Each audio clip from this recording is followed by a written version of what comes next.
Bonjour à tous, je m'appelle Mireille, je suis sage-femme à la clinique Saint-Pierre de Tigny et ce soir je vais vous présenter un sujet assez particulier qui est l'accompagnement de la douleur. Alors vous le savez sans doute, la clinique et la maternité vous proposent plusieurs séances d'information sur des sujets bien précis comme le déroulement classique d'un accouchement, l'allaitement maternel, le retour à domicile, également un sujet sur la péridurale qui a été proposé sous forme de vidéo par les anesthésistes.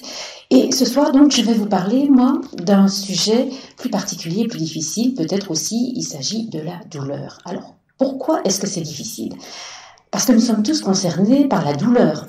La douleur nous a touchés à un moment donné dans notre vie, qu'elle soit physique ou mentale, qu'elle soit vécue personnellement ou au travers d'un proche. Et bien sûr, la douleur fait peur, qui a envie d'avoir mal. Mais en ce qui concerne l'accouchement, ce n'est pas une douleur comme les autres. On ne peut pas la comparer à aucune autre sensation en fait. Alors, je pense que je ne vous apprends rien, enfin j'espère, en vous disant que la douleur, elle arrivera un peu, beaucoup, ou passionnément, selon le choix de chacun. En effet, il y a peut-être parmi vous des couples qui ont décidé de prendre une péridurale d'emblée, dès que possible, et d'autres femmes, par contre, auront peut-être envie de connaître un peu ces sensations particulières liées à l'accouchement. D'autres encore voudront connaître leurs propres limites par rapport à l'acceptation de la douleur.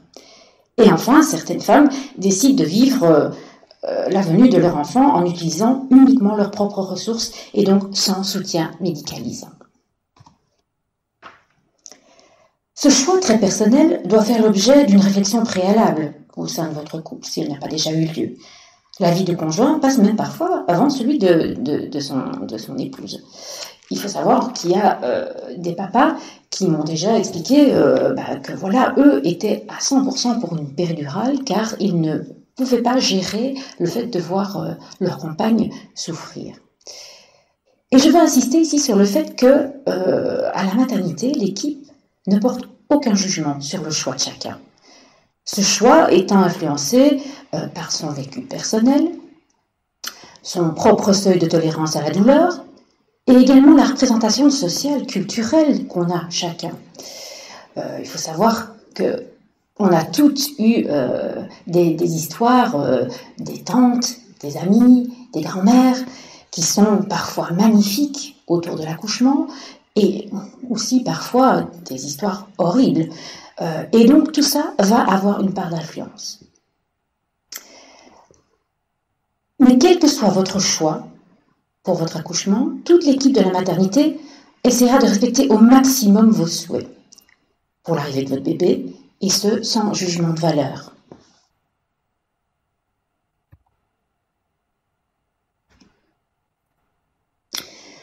Alors revenons au vif du sujet.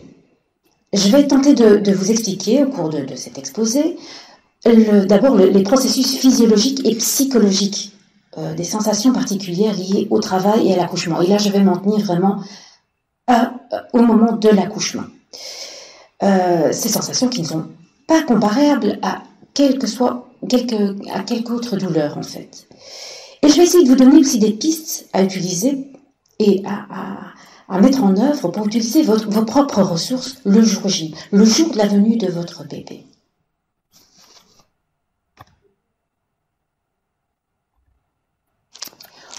Alors rassurez-vous, je vais faire juste un petit rappel théorique qui ne sera pas très très long, mais on va parler d'abord des sensations physiques ressenties. Alors, dans un premier temps, il faut savoir qu'à un moment donné, à la fin de votre grossesse, le muscle utérin va commencer à se contracter. Alors, il se contracte sous l'effet de plusieurs déclencheurs. La distension maximale de l'utérus, par exemple, qui est quand même qui a augmenté de volume de manière considérable, puisqu'il est passé d'environ 70-80 grammes à 1,5 kg. L'effet des hormones également. Et puis, il y a toute une part psychologique, il y a tout un tas de petits paramètres dont on n'a pas le contrôle, qui font qu'à un moment donné, en fin de grossesse, au bout de 40, voire 41 semaines de grossesse, le travail se déclenche. Alors, le muscle utérin, il faut savoir que c'est un muscle composé de fibres lisses et qui se contracte alors indépendamment de votre volonté. C'est-à-dire qu'on ne peut pas nous déclencher les contractions, bien évidemment. C'est un peu comme le cœur. Et donc, ces contractions vont souvent démarrer gentiment, avec une sensation un petit peu de douleur de règles pour commencer, et vont aller crescendo tout au fil du travail et jusqu'à l'aboutissement, à l'accouchement. Et donc ces sensations sont d'abord musculaires. Les contractions utérines tirent sur ce col pour qu'il s'ouvre. Et donc, comme vous le savez, le col est fermé à la base avec une certaine longueur. Il va se raccourcir et se dilater jusqu'à l'obtention d'une dilatation de 10 cm pour permettre à la tête de bébé de s'enclaver dans la filière vaginale et arriver jusqu'au périnée. Et donc, ces sensations musculaires, vous allez ressentir ça dans un premier temps au niveau du bas-ventre, parfois dans le bas du dos, et puis ça va peut-être gagner tout le ventre. Il y a aussi des sensations au niveau vaginal, puisque c'est le col qui s'étire.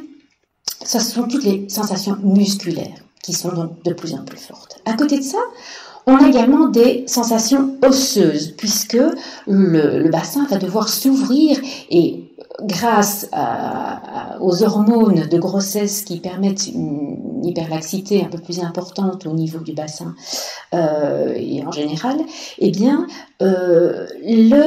les sensations osseuses vont arriver aussi, puisque ce bassin va laisser passer la tête de bébé dans un premier temps, et puis à l'accouchement le reste du corps. Et donc, cette symphyse pubienne a un certain degré de mobilité pour permettre le passage de bébé et ouvrir le bassin. Sur la fin du travail, au moment de l'accouchement, il y a également des sensations au niveau du périnée. Il faut savoir que ce périnée qui est très très élastique et qui a un pouvoir d'élasticité important, et va s'étirer sur la fin du travail une fois que la tête va arriver toute proche de ce périnée, et on aura également des sensations au niveau du périnée. En tout cas, ce sont des sensations jamais vécues, comme je le disais, et non comparables à d'autres sensations douloureuses connues. À côté de ça, il y a également, on peut parler de sensations émotionnelles durant le travail et l'accouchement. Alors, c'est vrai que quelque part, on sait que l'accouchement veut dire fin de grossesse. Ça veut dire que c'est la fin de cette symbiose entre la maman et son enfant, quelque chose que le papa a pu partager en partie, mais qui est très particulier pour la maman qui a senti ce bébé progressivement bouger, avoir quelques habitudes, un bébé plus nerveux la nuit, qui bouge un peu plus à certains moments de la journée, etc. Et donc cette symbiose va se terminer. Et donc c'est des parents en devenir, et la naissance vraiment de parents qui peut être très très très très dans l'émotion, et donc cette sensation émotionnelle est multiple. C'est de la peur, de la joie, on attend ce moment depuis tellement longtemps, on ne sait pas à quoi s'attendre, parce que pour les personnes qui attendent leur premier enfant, souvent c'est l'inconnu, et donc c'est vrai que c'est tout un panel d'émotions qui se développe particulièrement au moment de l'accouchement et de la naissance. Et quelque part, ces douleurs, qu'elles soient physiques ou émotionnelles, préparent à ce passage, à ce devenir parent. C'est la naissance d'un enfant, mais aussi de parents.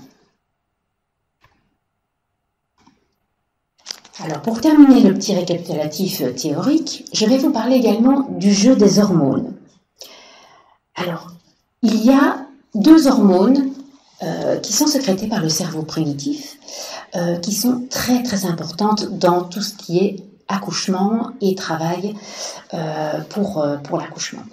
Il y a tout d'abord l'ocytocine. L'ocytocine, c'est l'hormone de l'amour.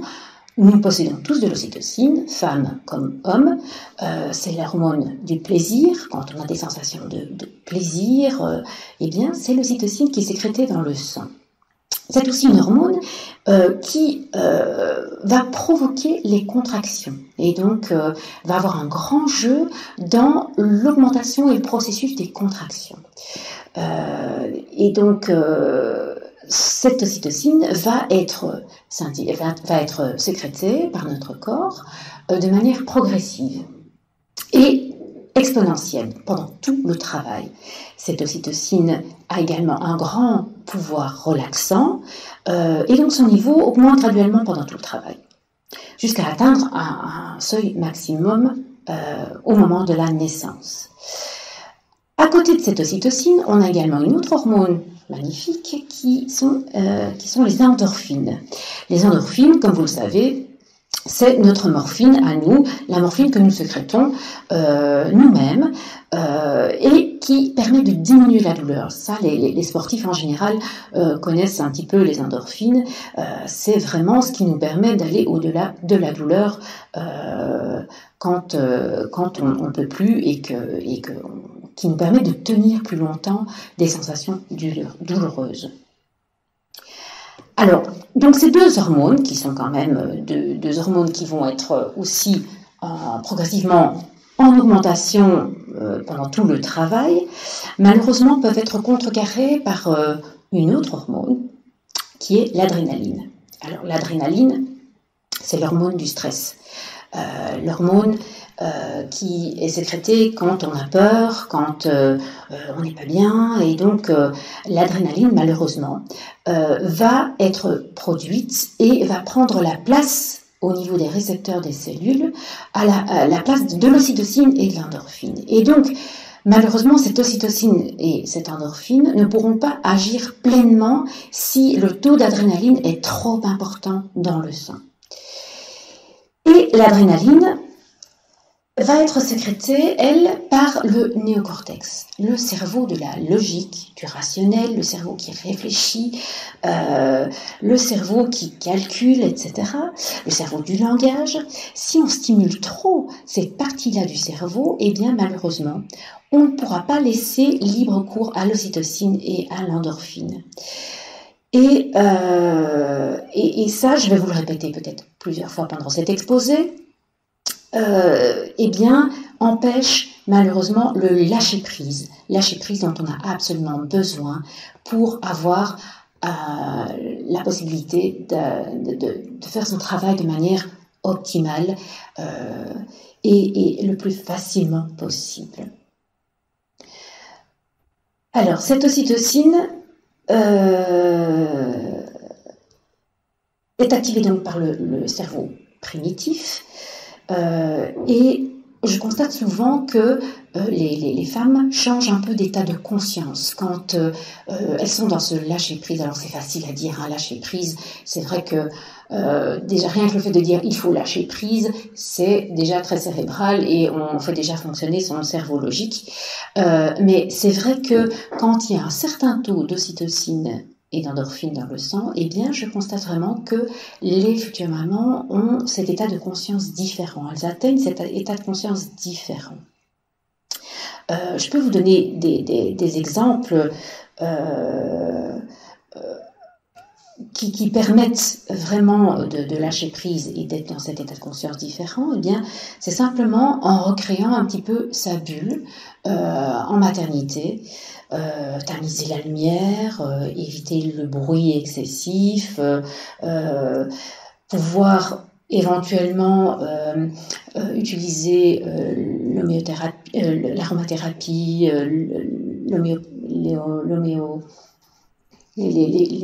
la musique, enfin tous des petits trucs qui vous touchent particulièrement. Eh bien, on constate que quand on a des jolies couleurs dans la salle de naissance, qu'on est un petit peu rassuré, eh bien, on constate vraiment qu'on peut recréer un peu sa petite bulle et lâcher prise. Pour vous donner aussi un exemple de l'effet de l'adrénaline sur l'effet néfaste de l'adrénaline, c'est le bête exemple de l'état de guerre, les femmes qui accouchent alors que les bombes vont tomber, par exemple, qu'il y a les sirènes qui retentissent, eh bien, on voit que, on a déjà constaté que ces femmes-là, eh bien, elles arrivaient en quelque sorte, quand elles sont en pleine contraction, eh bien, les contractions se mettent un petit peu entre parenthèses, si vous voulez. Juste le temps de se mettre à l'abri, et puis le travail reprend. Eh bien, c'est le même principe pour l'état de stress, peu importe quel qu'il soit. On voit que ça a un effet plutôt négatif sur la progression du travail. Et donc, c'est vrai que quand vous arrivez à la maternité avec des contractions, parfois, on va vous dire, oui, on n'est pas encore à une grande dilatation, on est à 2 cm, 3 cm de dilatation, et on ne sait pas très bien si c'est déjà un vrai travail. Et donc, on vous accueille en salle de naissance, en vous examinant une première fois, et en vous disant, on va faire un premier monitoring, et là, il n'y a plus de contractions. Les contractions ont disparu parce que vous êtes face à l'inconnu, face à des choses qui vous paraissent assez stressantes. Et donc, sous l'effet de l'adrénaline, pouf, les contractions s'arrêtent un petit peu. Et c'est à ce moment-là, souvent, qu'on vous propose d'aller vous balader un petit peu pendant 1 heure et de vous changer un peu les idées. Et quand vous revenez, clac, les contractions reviennent et le travail reprend. Ça arrive quand même assez régulièrement. Et donc, ne soyez pas étonnés qu'on vous dise, voilà, on veut avoir un petit peu de recul quand vous arrivez en salle de naissance, avoir un peu de recul pour savoir si c'est un travail qui débute ou si c'est un pré-travail ou éventuellement un faux travail, ce qui peut arriver aussi, parce que le col, parfois, en fin de grossesse, est sollicité par quelques contractions, puis ça s'arrête, et puis ça reprend quelques heures plus tard, et parfois quelques jours plus tard. Et donc, nous, on va, et là je fais une petite incursion, vous dire que il est bon de venir à la maternité quand on a des contractions régulières pendant au moins 1 heure ou 2, toutes les 5 minutes, qui ne passent pas avec la prise de dafalgan ou un bain chaud, éventuellement. Si ça ne passe pas, c'est qu'il faut venir à la maternité vous présenter. Entre autres, il y a également d'autres raisons pour lesquelles vous allez vous présenter à la maternité. Il y a notamment la rupture de la poche des os. Si vous perdez du liquide amniotique, il faut bien sûr venir à la maternité, ça forcément. Et il y a une troisième raison qui est un peu moins connue, c'est la perte de sang rouge de manière assez conséquente, donc un peu comme des règles. Là aussi, il faut se présenter à la maternité. Et donc voilà. Ça c'est donc les explications sur ce qui se passe au niveau hormonal. Et donc nous, on va essayer vraiment de vous garder, de faire tout pour vous mettre dans les meilleures conditions pour être dans cet état de conscience différent, recréer votre bulle et pouvoir lâcher prise. La naissance est un monde non maîtrisable. Et j'ai ici une petite phrase qui parle d'elle-même, qui est « Accoucher ne se mesure pas, rien ne sert de tout calculer ou de minuter, laissez ça à votre mari, de votre conjoint, de calculer le nombre de contractions, etc. Faites-vous confiance et ayez confiance en votre bébé qui fait un extraordinaire voyage. Évitez de réfléchir, donc. »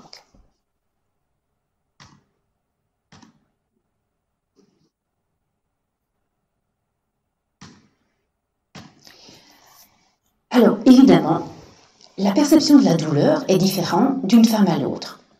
C'est très subjectif, la douleur. Comme je vous le disais dans l'introduction, pour certaines femmes, le seuil de douleur est différent d'une autre femme. J'ai déjà constaté que, parfois on ne connaît pas bien non plus son propre seuil de la douleur. J'ai déjà constaté en effet que certaines futures mamans disaient avoir un seuil de douleur assez bas, et donc elles étaient vite sensibles et vite douloureuses. Et curieusement, quand je les examinais pour la première fois en salle de naissance, eh bien, je les retrouvais à 7, 8, 9 cm de dilatation. Et à contrario, des mamans qui se disaient dures face à la douleur et qui pouvaient endurer des choses parce qu'elles avaient déjà vécu pas mal de sensations douloureuses dans leur vie, eh bien, qui ne pouvaient pas supporter cette sensation de douleur due à la contraction. Et donc, c'est vraiment très, très subjectif, évidemment. D'autant plus que pour certaines futures mamans, l'accouchement peut être long et peut être dur, et pour d'autres, il peut être rapide et facile. Donc, on ne peut pas prévoir. C'est pas héréditaire, c'est pas quelque chose qui se contrôle. C'est indépendant de vous. Pouvoir encaisser cette sensation va être différent d'une femme à l'autre. Et il ne faut pas chercher à l'expliquer de toute façon. Ce qu'on peut dire, c'est qu'il y a un nombre de contractions nécessaires pour chaque naissance et une contraction passée est une contraction qui vous amène au plus près de l'arrivée de votre bébé. Elle est passée, elle ne reviendra plus. J'aime bien ici donner une image qu'on utilise en sophrologie, qui est en fait ce petit bateau qui est sur une mer de plus en plus agitée, avec des vagues de plus en plus profondes. C'est des contractions qui sont de plus en plus fortes, évidemment, et qui vous mènent de plus en plus près, de toute façon et irrémédiablement, de cette île où se trouve en fait votre bébé, la naissance. Alors, le vécu personnel, c'est vrai que on a tout donc entendu des histoires belles ou moins belles d'accouchement, ça va avoir une part d'influence également, mais il y a aussi tout ce qui est représentation sociale, culturelle, qui va avoir une part d'influence. C'est vrai que vous allez constater que on a 6 salles de naissance actuellement en maternité. Et donc, parfois, ces salles sont occupées avec plusieurs mamans en train d'accoucher. Et les murs ont beau être épais, mais parfois, on entend des sons, on entend des mamans qui crient, qui poussent des sons, qui s'expriment. Et ce n'est pas toujours lié à la sensation douloureuse. Il faut savoir que certaines cultures ont le besoin d'exprimer plus que d'autres cultures. C'est un peu connu, les cultures nordiques sont plutôt à renfreiner un petit peu leurs émotions et leurs sensations. Et au niveau méditerranéen, on est plus à exprimer les choses. Et c'est vrai qu'on a parfois des mamans qui ont une péridurale qui marche du tonnerre, mais qui doivent, pour leur représentation sociale et culturelle, exprimer les choses. Et donc, on a ce besoin de crier pour enfanter. Et donc, voilà, ne soyez pas étonnés. C'est pas parce que vous entendez des sons et des choses dans les salles d'à côté que ça va être le cas pour votre propre accouchement. Donc là, je veux qu'on relativise un petit peu tout ce qu'on peut entendre. Et donc, chacun va vivre de toute façon cette naissance à sa façon. Et ça, c'est très, très important. Et même si on ressent le besoin de crier parfois, c'est assez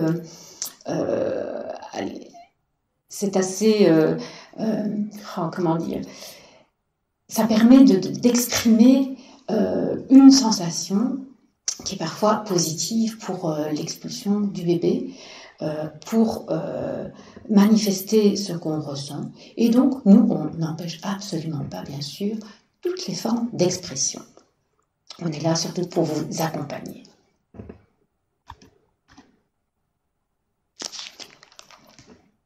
Alors, maintenant, je vais vous parler de ce qui va faire que la douleur va être ressentie d'autant plus forte. Je vous le disais, le lâcher-prise, c'est important, mais c'est pas toujours évident, évidemment, de se mettre dans cette bulle, dans cet état de conscience différent, parce qu'il y a plusieurs sentiments, plusieurs sensations qui peuvent arriver au moment où vous êtes à la maternité, en salle de naissance, et qui vont contrecarrer évidemment l'effet de cette fameuse ocytocine et endorphine.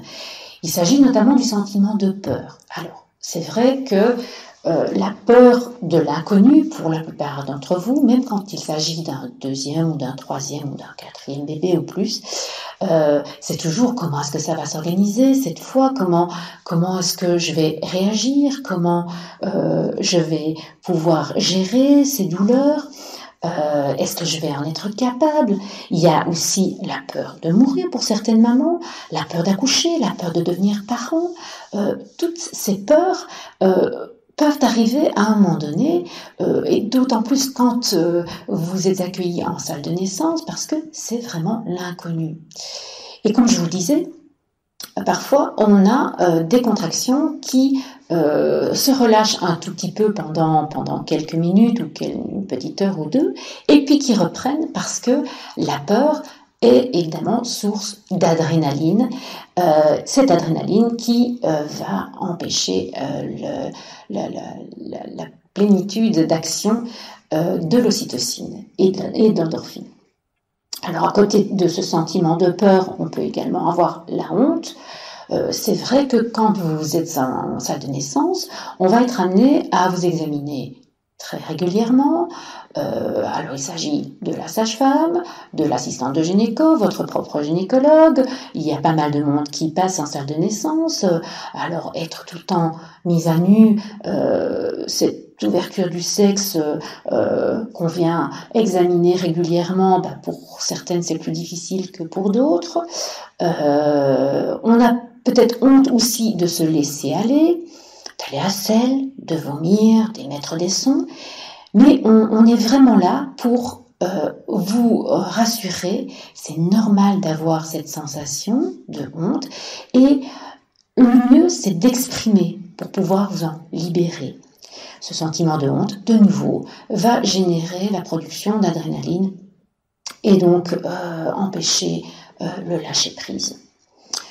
Peut-être aussi un sentiment de solitude. C'est vrai que quand vous êtes en salle de naissance, on vous branche à un monitoring, qu'il soit branché au mur et donc là vous ne savez pas trop bouger, ou un monitoring portable, ce qui est une possibilité aussi si vous choisissez d'aller un petit peu plus loin dans les sensations de l'accouchement sans péridurale. Eh bien, ce monitoring, on est un petit peu rivé dessus avec comment se comporte l'enfant, combien de contractions il y a, etc. Donc on analyse en permanence ce monitoring. On est un petit peu centré sur votre bébé. Et vous, quelque part, qui avez les sensations douloureuses, on vous oublie peut-être un petit peu, et vous avez ce sentiment de solitude aussi parce que personne ne peut comprendre ce que vous ressentez, très clairement. Et donc là, il y a toute l'importance évidemment de votre entourage, du conjoint qui vous accompagne, et notre travail est là également pour vous accompagner et éviter de vous sentir complètement seul. Alors, solitude de nouveau, oui, qui va également engendrer la production un peu plus d'adrénaline, et on est toujours dans ce même effet de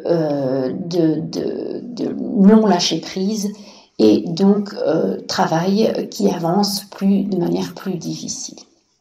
Alors c'est bien beau, tout ce que je vous raconte ici sur le lâcher prise, etc., pouvoir accepter la douleur, etc. Mais il est clair que pendant tout un travail qui peut durer de quelques minutes à parfois quelques heures, je ne donne pas de précision de timing, je laisserai ça à mes collègues qui expliquent la séance sur le déroulement classique d'un accouchement. Eh bien, il est clair qu'on ne peut pas être tout le temps dans ce versant positif et se dire « je laisse aller, je lâche prise, je laisse déverser les bonnes hormones dans mon corps ». Et le travail est fait de moments où en fait on a un peu plus de mal, où on lutte aussi contre la douleur, où on ne peut pas contrecarrer les sentiments de peur, de honte, de solitude qu'on peut avoir. Et donc, ce n'est pas une route toute droite, le travail et l'accouchement. Mais nous, on est vraiment là pour essayer de vous garder au maximum dans ces versants positifs, pour recréer votre bulle et éviter que vous luttiez contre la douleur, que vous l'acceptiez plutôt. Et donc, on a des outils qui nous permettent de vous aider à cela. C'est notamment les changements de position. On a presque tout été formé en salle de naissance, les sages-femmes en tout cas aux méthodes de Gasquet, qui utilisent vraiment les positionnements par rapport au travail, à l'évolution du travail, à la position de votre bébé dans votre bassin, et à la naissance, au moment de l'accouchement. Donc on va vous positionner et vous allez même d'instinct parfois vous mettre dans des positions bien pratiques qui permettent la progression et de continuer dans ce côté positif et de permettre l'avancement donc du travail. Alors, il y a également à côté des positions, il y a des possibilités d'utiliser le bain. Nous avons donc 2 baignoires actuellement en salle de naissance qui sont utilisables. On a également des ballons dans chaque salle de naissance. Nous avons également des coussins d'allaitement qui nous permettent de vous mettre dans des positions particulières, d'aller rechercher le confort. Tout ça dans un but de vous garder au maximum dans les versants positifs. C'est vrai qu'on a tous parfois le moral, moins le moral, et nous, on va tout faire avec l'aide de votre conjoint pour vous garder dans ce côté positif, d'avoir le moral, d'avancer, de continuer. Alors, voilà, je voulais peut-être vous donner aussi un exemple vécu. J'ai eu il n'y a pas longtemps une patiente qui voulait faire un accouchement sans péridurale. Et donc, à un moment donné, ça ne va plus, elle est partie dans quelque chose de négatif où elle ne pouvait plus accepter ses sensations, c'était trop fort, et elle partait plutôt dans une lutte contre cette douleur. Et donc, elle me demande la péridurale. Et il se trouve que l'anesthésiste ne pouvait pas être disponible avant une demi-heure, ce qui est très rare, rassurez-vous, on a souvent plutôt des anesthésistes qui sont disponibles très très rapidement et qui sont de permanence 24 heures sur 24. Mais il se trouve qu'à ce moment-là, il y avait une intervention et donc il ne pouvait venir qu'une demi-heure plus tard. Et donc, j'installe la patiente dans une autre position, je lui propose le ballon, et là, elle trouve quelque part quelque chose qui lui fait du bien. Et elle repart dans quelque chose de positif. Et une demi-heure ou 3/4 d'heure plus tard, quand l'anesthésiste arrive, eh bien, je la réexamine avant de poser la péridurale et il se trouve qu'elle était à dilatation complète et on n'a pas dû mettre finalement cette péridurale car le changement de position, le changement de dynamique a fait que voilà, elle est repartie dans de l'acceptation des sensations et donc a pu continuer et faire progresser son travail quelque part. Alors, est-ce qu'on peut trouver un sens à cette douleur ? Eh bien, il faut savoir déjà que c'est vrai que la société est programmée pour fuir toute douleur en général, heureusement. On a plein de moyens, que ça aille du paracétamol à la péridurale, pour contrecarrer un peu toutes ces sensations douloureuses qu'on peut avoir dans la vie. Mais vous allez avoir vos premières contractions probablement à la maison et je pense que c'est important du coup de trouver un sens à cette sensation douloureuse. Il est vrai que dans un premier temps, elle informe sur le début du travail. Alors, comme je vous le disais, c'est pas toujours les contractions qui commencent le travail. Parfois, il s'agit d'une rupture de poche, parfois de perte de sang, etc., qui vous amène à la maternité. Mais donc, s'il s'agit de contractions, eh bien, ce sont donc comme des douleurs de règles qui vont en augmentant de manière régulière et de plus en plus puissantes. Voilà, donc c'est une belle journée qui s'annonce, puisque c'est une journée qui annonce la naissance, et c'est une journée que vous allez fêter encore pendant quelques années quand même. D'un autre côté, cette douleur va également vous guider dans votre travail. Je vous le disais tout à l'heure, on va être amené à vous changer de position. Parfois, je constate que dans c'est la réalité, quand on n'a pas de péridurale, on voit que beaucoup de mamans aiment encore beaucoup bouger, se mettre debout, faire des étirements, se mettre sur le ballon, etc. Dans une première partie du travail, souvent jusqu'à 5-6 cm. Et quand on arrive sur la fin du travail, j'ai souvent constaté que les mamans trouvaient une position plutôt allongée sur le côté, une position fœtale, avec un mouvement d'ouverture du bassin, en ramenant une jambe pliée vers soi.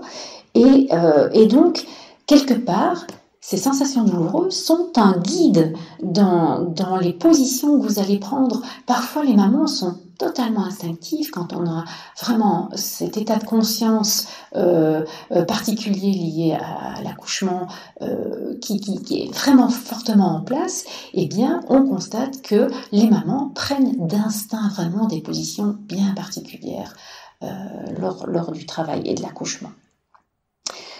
La douleur oblige également le lâcher-prise, à ne pas contrôler, puisqu'on ne peut pas contrôler ces sensations.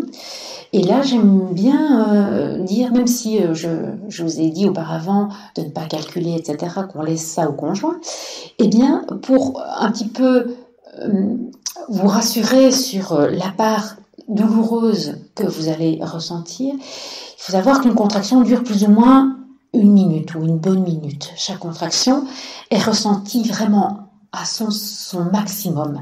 Donc, ça veut dire qu'on la ressent de façon vraiment intense, plus ou moins 20 secondes sur la minute, 20-30 secondes. Alors, si on calcule plus ou moins qu'on a 20 contractions par heure, au total, ça nous fait plus ou moins 7 minutes de sensations vraiment intenses sur 1 heure. Voilà, ça c'est un petit peu pour essayer de relâcher un petit peu sur les sensations que vous allez avoir. Heureusement, il y a des pauses entre les contractions. Pauses qui vont vous permettre d'avancer, de lâcher prise, de vous mettre dans votre bulle et de ne pas contrôler. C'est pas une sensation continue, on est bien d'accord. Il y a des pauses. Alors pour certaines, la douleur sera un dépassement de soi. Alors maintenant, c'est vrai que parfois on voit des mamans, des couples qui viennent avec un projet de naissance, un vrai projet de naissance. Nous appliquons déjà pas mal de choses. On essaie de respecter, en tout cas, tout ce qui est peau à peau. On essaie de respecter les positions. On essaie de respecter vos choix en ce qui concerne le travail et l'accouchement. On laisse pas le papa couper le cordon. Et voilà, on fait du peau à peau, etc. Et donc, ce dépassement de soi, c'est un petit peu voir où sont ses limites. Pour certaines, ressentir les contractions, c'est un besoin pour devenir maman. Alors maintenant, soyons clairs, même avec un projet de naissance, même en sachant qu'on n'a pas envie de prendre peut-être cette péridurale, il n'y a pas d'échec dans le fait de prendre à un moment donné, de changer d'avis et de prendre la péridurale. On a toujours le droit de dire, ben voilà, là je suis arrivée à mes limites et je veux maintenant qu'on m'aide de manière plus médicale. Et donc, voilà, ça c'est également une possibilité, c'est le dépassement de soi, voir où sont ses limites. Alors, pour certaines, c'est aussi être actif, la sensation douloureuse, ça permet vraiment ce passage du devenir parent. On passe pour ce qui concerne les couples qui n'ont pas encore d'enfants, d'une situation de couple à une situation de parent. En tout cas, il faut se dire que chaque contraction vous fait avancer un petit peu plus vers votre bébé. C'est un voyage aller simple.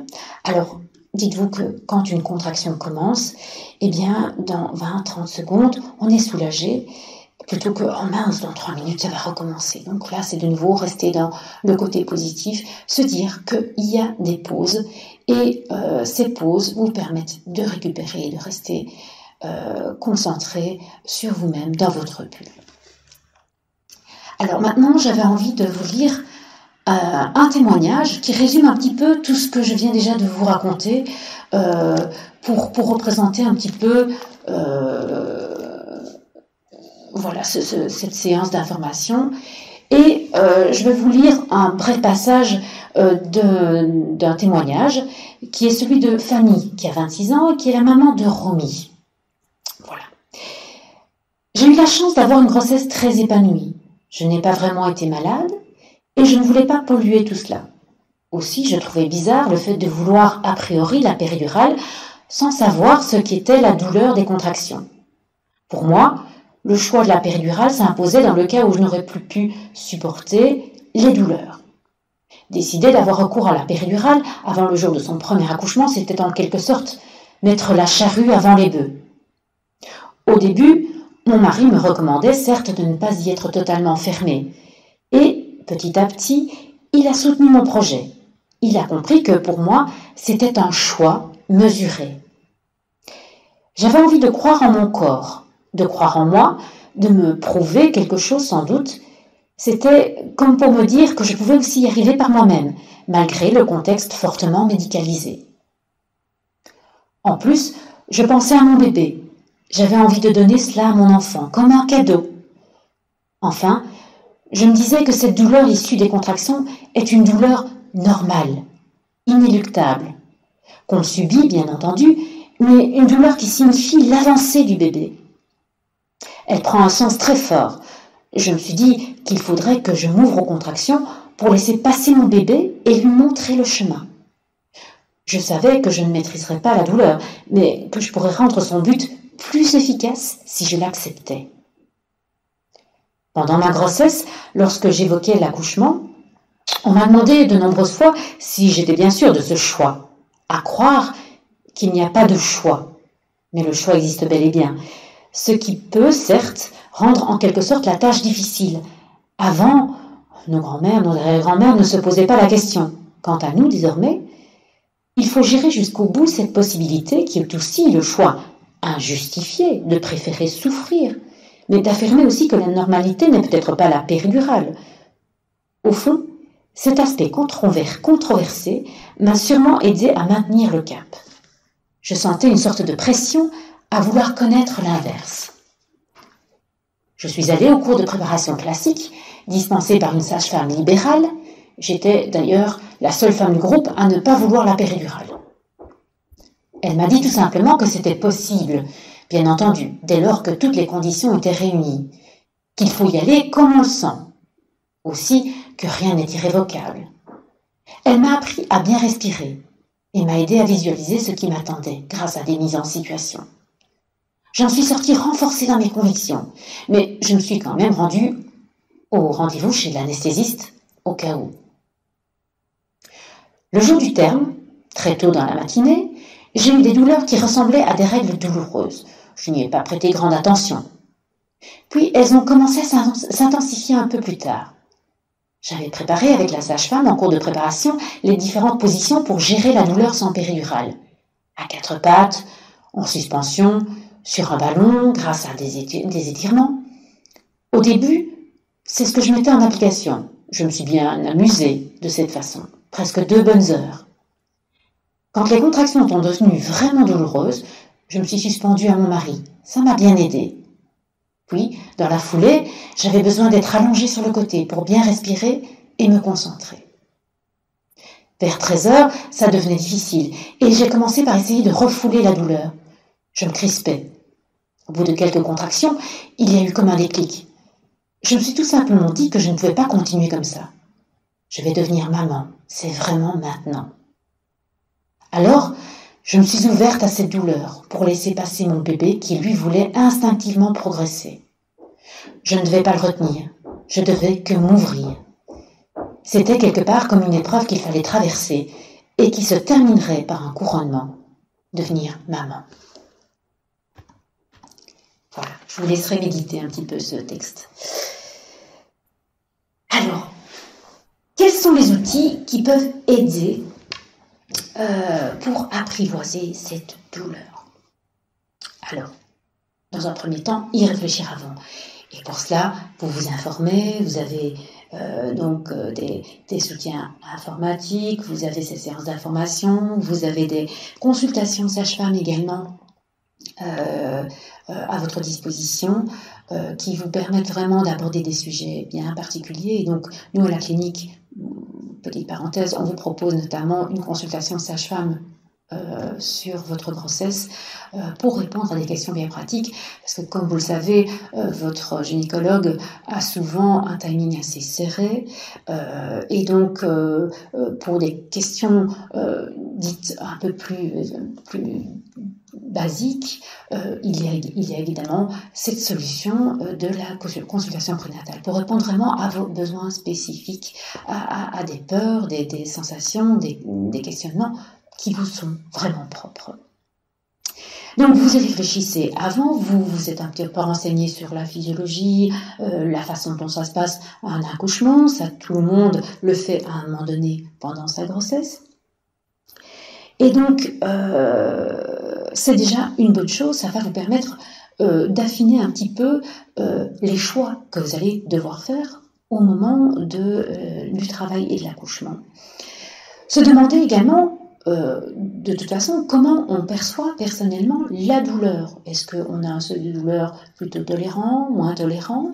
Bien que, je vous l'ai dit en début de séance, parfois ce n'est pas non plus significatif puisqu'on a des surprises et puis d'autres mamans qui se connaissent particulièrement bien savent que voilà, elles ne pourront pas tenir dans la longueur avec des sensations trop douloureuses. Et donc voilà, nous on est là vraiment pour respecter votre choix, bien sûr. Alors, prendre conscience de ses propres limites. J'ai connu des mamans qui étaient vraiment terrorisées, ne serait-ce que par le fait d'avoir une prise de sang, de rencontrer le milieu hospitalier, et particulièrement pendant la grossesse, peut-être sous l'effet hormonal, on voit que des mamans se révèlent et sont étonnamment qui passent étonnamment au-delà de leurs limites acceptables, qui finalement s'habituent à avoir des prises de sang tous les mois, s'habituent au milieu hospitalier et donc sont parfois surprises par leurs propres limites. Alors, il faut savoir aussi que parfois c'est différent pour un premier enfant plutôt qu'un deuxième, troisième ou quatrième enfant, peu importe. C'est vrai qu'on parle de sensations encore plus inconnues pour un premier enfant. On ne sait vraiment pas vers quoi on va. Et donc, il y a quand même un vécu qui va peut-être aider lorsqu'il s'agit d'un deuxième ou un troisième ou un quatrième enfant. Voilà. Et donc, on va peut-être, une fois que le premier enfant est né, pouvoir connaître un peu mieux aussi ses limites et savoir un peu plus aussi ce que l'on a envie, ce que l'on veut mettre en place pour la naissance de son enfant. Et c'est là souvent que les projets de naissance sont parfois un peu plus affinés lorsqu'il s'agit d'un deuxième, un troisième enfant. Alors, donc, ce qui importe surtout, c'est d'avoir confiance en vous, confiance en votre corps qui est capable de mettre en place des choses. Et c'est bon à savoir que votre corps est capable de supporter, en tout cas, un certain nombre de contractions.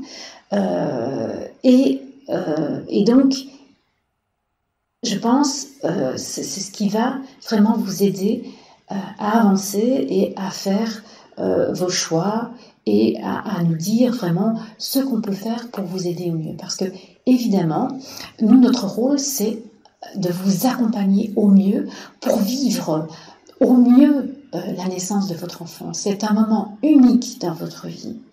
Et donc, on a envie vraiment que ça se passe au plus près de ce que vous aviez imaginé, même si ce n'est jamais vraiment comme on se l'imagine, ça je ne vais pas vous le cacher, mais ça doit vraiment correspondre au mieux et se passer, on va tout faire en tout cas pour que ça se passe au mieux, au plus proche de ce que vous aviez envie de vivre, parce que c'est un moment crucial dans la vie d'un couple, d'une maman et de son bébé.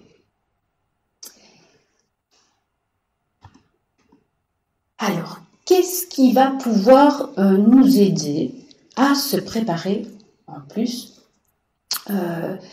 pour la naissance et l'accouchement? Eh bien, il y a toutes sortes de préparations prénatales qui existent sur le marché. Alors, je vais un petit peu vous les citer ici. C'est vrai que en fonction du travail de chacun, eh bien, on aura plus ou moins le temps de faire une préparation à la naissance. Alors, rassurez-vous, pour les gens qui ne savent pas faire de préparation par manque de temps, par manque de disponibilité, le conjoint qui ne peut pas être présent, parfois il peut et parfois pas. Et donc, en fonction de ça, rassurez-vous, les mamans qui n'ont pas fait de préparation, on est là également pour les guider lors de la naissance et c'est pas pour autant qu'elles sont démunies au moment des contractions et de l'accouchement. Je vais quand même faire un petit tour ici des préparations possibles. Il y a notamment l'aptonomie. Alors, l'aptonomie est une préparation affective. Alors, vous en avez déjà sans doute entendu parler. Il permet d'entrer en communication avec votre enfant par le toucher. Le papa peut participer à ces séances. Permet donc au couple aussi de travailler en dehors des séances d'aptonomie. Permet d'apprivoiser la douleur, permet d'être actif dans le travail. Et donc, l'aptonomie est une possibilité, mais demande quand même pas mal de disponibilité aussi de la part du papa. À côté de ça, nous avons également tout ce qui est sophrologie, donc je vous l'avais dit, de la relaxation profonde, de la visualisation. Tout ça permet en fait de diminuer la perception et l'intensité de la douleur. Alors, à côté de la sophrologie, on peut également avoir du yoga, que ce soit du yoga classique ou du yoga prénatal. Le yoga va être axé sur une préparation plutôt physique, donc musculaire, mais également de faire toute une préparation au niveau de la respiration et également des exercices de relaxation. Facilite certaines prises de position pendant le travail et l'accouchement.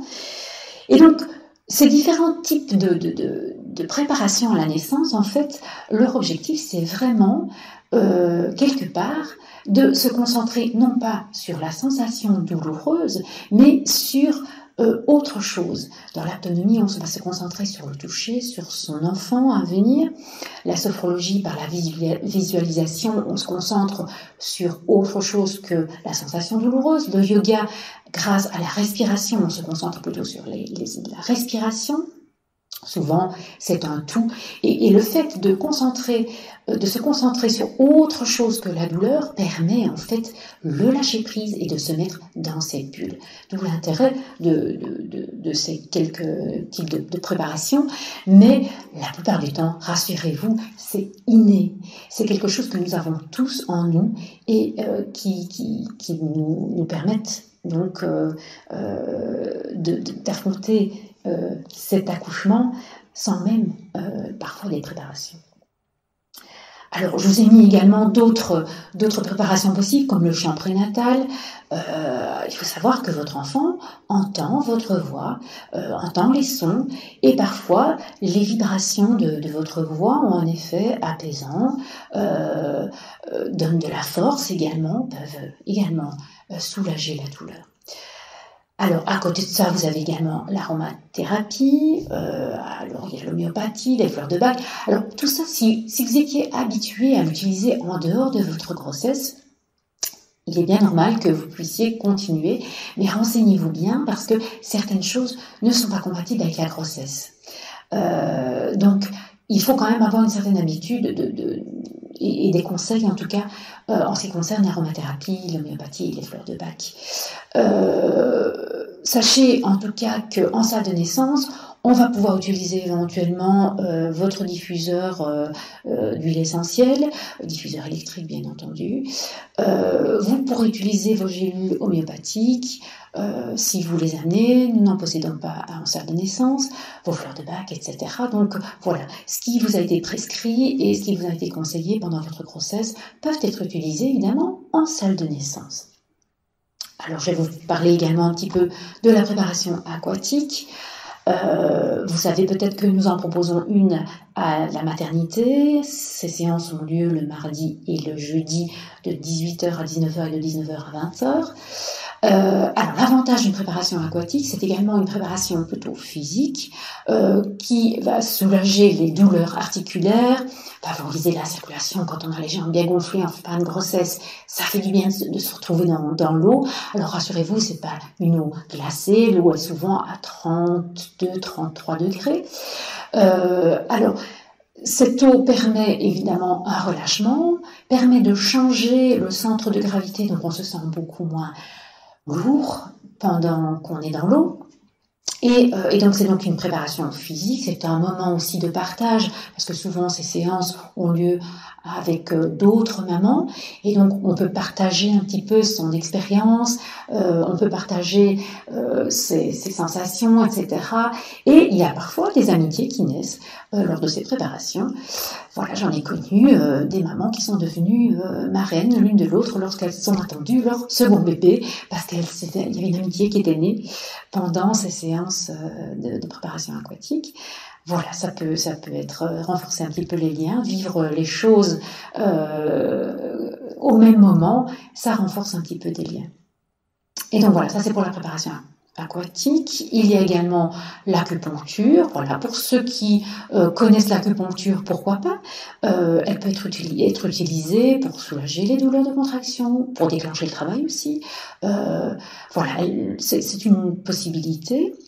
L'ostéopathie, je vous ai mis l'ostéopathie également. Alors l'ostéopathie peut, avant la naissance, bien sûr, préparer votre bassin. Vous savez que votre bassin est fortement sollicité, d'autant plus qu'on arrive vers la fin de la grossesse. Il peut y avoir des douleurs de sciatique, il peut y avoir des douleurs au niveau du bassin même, du petit bassin, du périnée, etc. Et donc, parfois, l'ostéopathie peut être déjà envisagée avant la naissance, histoire de rééquilibrer un petit peu l'ossature et de préparer un petit peu le bassin, si vous voulez. Et donc, l'ostéopathie qui sera également utilisée parfois après la naissance, bien sûr. Hein, mais bon, voilà, ça c'est une préparation possible également. Et pour toutes ces préparations, en fait, je vous laisse aller regarder peut-être sur Internet. Il y a toujours sur les navigateurs de recherche moyen de trouver les gens qui vous correspondent, parce que bien sûr, chaque préparation doivent vous correspondre. On est parfois plus attiré par l'une ou par l'autre, c'est en fonction de vous, bien évidemment. Il y a également pas mal de sages-femmes qui font des préparations à la naissance. Ça, vous pouvez retrouver des sages-femmes qui ont des spécificités, qui préparent parfois à la sophrologie, à l'autonomie, etc., au shiatsu. Enfin, il y a plein de possibilités. Des sages-femmes sont formées et sont à votre disposition. Et je vous donne alors le site de référence pour trouver la sage-femme qui vous conviendrait. Il s'agit de sagefemme.be et là vous allez trouver tout un panel de sages-femmes qui peuvent vous aider à préparer la naissance de votre bébé. Et donc il y a également cette consultation prénatale sage-femme que nous faisons à la clinique, qui me paraît importante de faire, histoire de poser vraiment des questions qui vous sont bien particulières.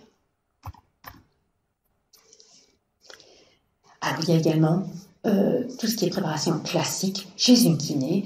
Ça c'est une possibilité. Il y a beaucoup de centres qui proposent des préparations classiques. Mais quoi qu'il en soit, que vous ayez cette préparation ou pas de préparation, nous sommes là pour vous guider au moment de la naissance et voilà, nous sommes aptes à vous donner les meilleurs conseils aussi au moment de l'accouchement de votre bébé. Alors ici, je vais vous faire une petite incursion sur tout ce qui est projet de naissance, etc. C'est vrai que donc, certains parents ont des envies bien particulières, par exemple accoucher sur le côté, accoucher à quatre pattes, il y a plein de possibilités. C'est toujours bon, bien sûr, d'en parler à votre gynécologue. Tous les gynécologues ne travaillent pas de la même manière, et donc si vous avez des envies particulières, il faut absolument en parler au gynécologue, qui donnera son accord ou non et qui vous expliquera pourquoi lui fonctionne de telle ou telle manière. Et donc, il faudra également lui signaler si vous voulez avoir des personnes en plus en salle de naissance, parce qu'il faut savoir que normalement, il n'y a qu'une seule personne qui peut vous accompagner en salle de naissance. Votre conjoint, une maman, une amie, mais une seule personne pour vous assister peut être présente en salle de naissance. Ça peut être une doula aussi, une sage-femme, une kiné, qui vient alors en complément. Ça, c'est une autre possibilité. Et donc, si vous avez besoin d'une personne supplémentaire, il faut également en parler au gynécologue. Il vous fera alors signer un papier pour qu'il y ait une personne en plus, qu'il s'agisse d'une doula, d'une sage-femme, d'une kiné, voilà, qui vous accompagne en plus de la personne qui était prévue initialement. Tout ça dans le but évidemment d'établir un climat de confiance. Alors c'est une bonne chose déjà que vous puissiez nous voir un petit peu, nous sages-femmes en consultation prénatale, dans les séances de yoga ou dans les séances de piscine, de prénatal aquatique. Là, vous rencontrez déjà pas mal de sages-femmes, histoire de nous connaître un petit peu. Nous sommes une grosse équipe, nous sommes plus de 40. Et donc, c'est parfois rassurant de tomber sur une personne que vous avez déjà rencontrée. C'est pour ça qu'on est tellement en confiance avec son gynécologue. C'est quelqu'un qu'on voit quand même très régulièrement. Et donc, c'est important de suivre un petit peu les conseils de votre gynécologue. Mais nous, on est là également pour établir ce climat de confiance au moment où vous arriverez en salle de naissance. Et donc, je vous enclin à aller voir éventuellement la petite vidéo, la petite capsule qui a été faite sur le plateau mère-enfant par la clinique Saint-Pierre et qui vous montrera un petit peu déjà une salle de naissance, à quoi ressemble une chambre en maternité, voilà, les bains de dilatation, etc. Donc, il y a des images qui vont vous permettre d'être déjà rassurés et de savoir, ah, voilà, on arrive dans une salle qui ressemble à telle ou telle, et voilà, je sais où je suis plus ou moins, et ça va vous permettre vraiment d'être un peu plus en confiance. Et comme toujours, de permettre, bien sûr, le lâcher prise. Alors, j'en conclus. Et puis je vous lâche parce que l'information est assez longue, j'en suis bien désolée. Alors, le jour J, qu'est-ce qui est important? C'est d'abord, comme je vous l'ai dit, d'arriver reposé et en forme. Ah, ça c'est déjà un grand mot parce que reposer, ça devient très compliqué bien sûr en fin de grossesse. Le nombre de fois que chaque future maman doit se lever la nuit pour aller faire pipi, c'est souvent en fin de soirée que bébé se met à bouger comme un petit fou et donc vous empêche de dormir, et donc le repos est parfois compliqué. Et donc vraiment là, essayez dans la mesure du possible de vous reposer même pendant la journée. Lorsque la fatigue vient, n'hésitez pas à faire des petites siestes pour être le plus reposé possible. Alors, c'est vrai que pour beaucoup de mamans qui travaillent, on n'a parfois pas l'occasion de prendre beaucoup de temps avant la naissance de son bébé. Et sachez en tout cas qu'une semaine avant la date présumée de la naissance est imposée donc, et vous l'obtenez de toute façon. Mais si vous avez cette possibilité de prendre quelques semaines avant la naissance, c'est bien sûr l'idéal pour être le plus reposé possible et pour pouvoir vous ménager des siestes pendant la journée. Alors, quand je vous mets en forme, ça veut dire physiquement en forme. Donc, c'est pas parce qu'on est enceinte qu'il faut arrêter le sport ou éventuellement diminuer, ça c'est assez clair, mais on peut continuer à faire certaines choses pendant la grossesse parce que sachez que la naissance est quand même un acte physique important. Et donc, physiquement, il faut avoir une certaine condition quand même. Et si vous ne faisiez pas de sport avant, c'est la bonne occasion pour vous mettre un petit peu à marcher, à nager, à faire du vélo. Tout ça, ce sont des bonnes choses parce qu'on va avoir besoin de vous physiquement au moment de la naissance. La poussée vous demande un effort physique quand même assez important. Et donc, voilà, c'est pourquoi arriver, reposer, être en forme est quelque chose d'important et, dans la mesure du possible, essayer de la mettre en place. Parce que la fatigue, il n'y a rien à faire, augmente la sensation douloureuse. Alors, autre chose qui est important aussi, c'est de laisser la plus grande place possible à la physiologie.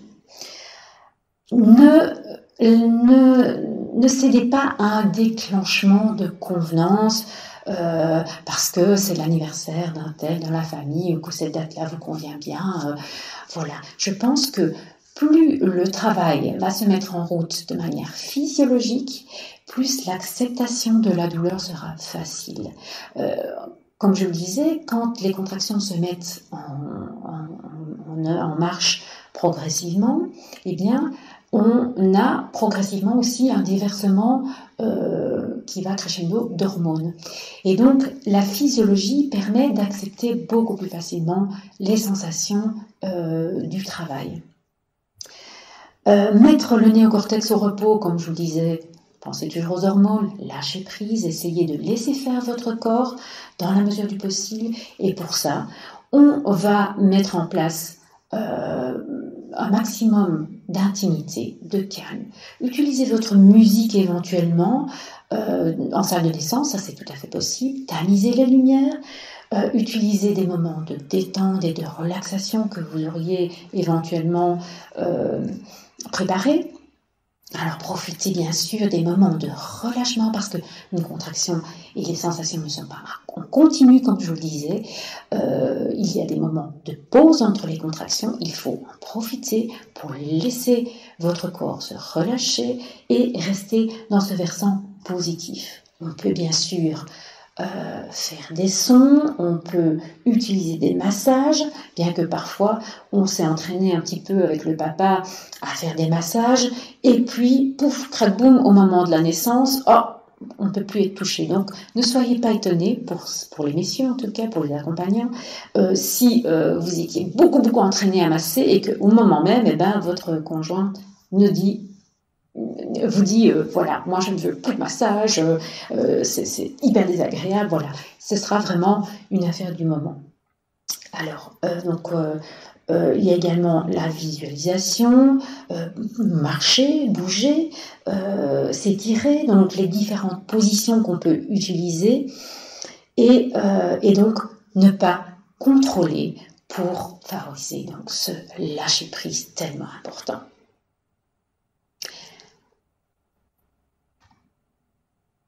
Alors, voilà, donc il y a également tous les outils qui sont à votre disposition en salle de naissance, je vous en ai parlé, le bain, la respiration, être accompagné. Et alors, il y a également, quand même, je vais y venir un tout petit peu, cette péridurale. Alors, sachez en tout cas que la péridurale, on la place quand même dans 80 à 85% des cas. Donc, c'est quelque chose de courant, la péridurale. Alors maintenant, on pose souvent la question, mais jusqu'à quand peut-on mettre la péridurale ? Je ne vais pas vous donner d'ordre de centimètres de dilatation ou de timing bien précis, parce que c'est au cas par cas. C'est vraiment quelque chose qui est individuel en fonction de l'avancement et de la rapidité du travail, en fonction du fait qu'il s'agisse d'un premier enfant ou d'un deuxième enfant. Voilà, donc nous, on est là en tout cas pour vous dire à partir de quel moment on peut la placer, cette péridurale, et jusqu'à quel moment on peut la placer et à partir de quand on ne peut plus la mettre. Donc voilà, on est là pour vous tenir au courant de ça, mais sachez qu'on peut aller déjà parfois très très loin dans le travail pour placer encore une péridurale. Alors, donc cette péridurale, c'est quand même un superbe outil, hein, ne le cachons pas, il y a 2-3 petits détails que je voulais rajouter autour de la péridurale. La péridurale demande une monitorisation complète pendant tout le restant du travail. Une fois qu'on a une péridurale, on est malheureusement bloqué un petit peu sur la table d'accouchement, avec donc un monitoring qui défile en permanence, avec une perfusion obligatoire à ce moment-là, avec un tensiomètre électronique qui gonfle régulièrement, parce qu'il faut savoir que la péridurale a tendance à faire chuter un tout petit peu la tension artérielle, et donc on est obligé de contrôler quand même très régulièrement la tension pendant le restant du travail, une fois qu'on a une péridurale. Et donc voilà, on est quand même déjà pas mal branché, mais sachez que ça ne nous empêche pas de vous mobiliser un maximum. Donc, on peut vous mettre dans différentes positions pour favoriser l'avancement du travail. On peut même parfois vous mettre à 4 pattes, sur un ballon. Il y a plein de positions qui sont utilisables même en étant sur la table d'accouchement. Alors certes, la péridurale a une influence surtout sur la sensibilité et moins sur la motricité, c'est ce qu'on essaye avec le dosage particulier qu'on met en place, mais la motricité, on fait quand même plus confiance à vos jambes et donc on peut plus se permettre de vous lever et donc vous êtes un petit peu bloqué sur cette table d'accouchement, mais cette péridurale permet parfois un relâchement chez certaines patientes qui ont été jusqu'au bout de leurs limites et pour certaines, quand le choix se fait en tout début de travail également. Voilà. J'espère que ça vous a apporté un petit peu quelques précisions, quelques détails, que cette info va vous permettre de réfléchir, de faire votre propre opinion et voilà, et de préparer cette naissance au mieux, parce que c'est vraiment un moment important pour vous, pour votre couple. Et je vous souhaite donc une belle naissance et dans le plaisir de vous accompagner au moment de ce moment magique. Au revoir.